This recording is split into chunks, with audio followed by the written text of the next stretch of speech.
माझं सोलापूर न्यूजमध्ये आपल्या सगळ्यांचं स्वागत। सोलापुरातून एका महिलेसह 2 तरुणी बेपत्ता, तक्रार दाखल, शोध सुरू। सोलापुरातील न्यू बुधवारपेठ परिसरातील 22 वर्षीय तरुणी 25 जानेवारीपासून बेपत्ता आहे, तर भवानी पेठेतील 19 वर्षीय तरुणी देखील 28 जानेवारीपासून बेपत्ता झाली। तसेच पुण्यातील 44 वर्षीय महिला सोलापुरात येऊन रूपभवानी मंदिरात असल्याचे सांगितल्यापासून बेपत्ता आहे। या प्रकरणी त्यांच्या नातेवाईकांनी पोलिसांमध्ये फिर्याद नोंदवली आहे। पुण्यातील मांजरी बुद्रुक येथील 44 वर्षीय महिला देवदर्शनाला जाऊन येते म्हणून 31 जानेवारीला घरातून निघाली।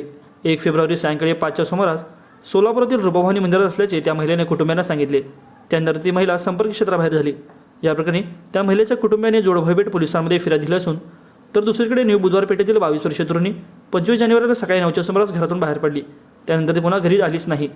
चिंतेतील कुटुंबाने जोडभाईपेठ पोलिसांमध्ये फिर्याद दिली आहे, तर भवानी पेठेतील 19 वर्षीय तरुणी 28 जानेवारीला मध्यरात्री 1च्या सुमारास घरातून निघून गेली। तिचा शोध घेतला पण ती सापडली नाही। तर लगेच तिच्या कुटुंबियाने जोडभाईपेठ पोलिसांमध्ये फिर्याद नोंदवली आहे।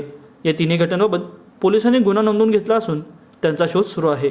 माझं सोलापूर न्यूज या यूट्यूब चॅनलला सबस्क्राईब करा आणि बेल आयकॉन प्रेस करायला विसरू नका।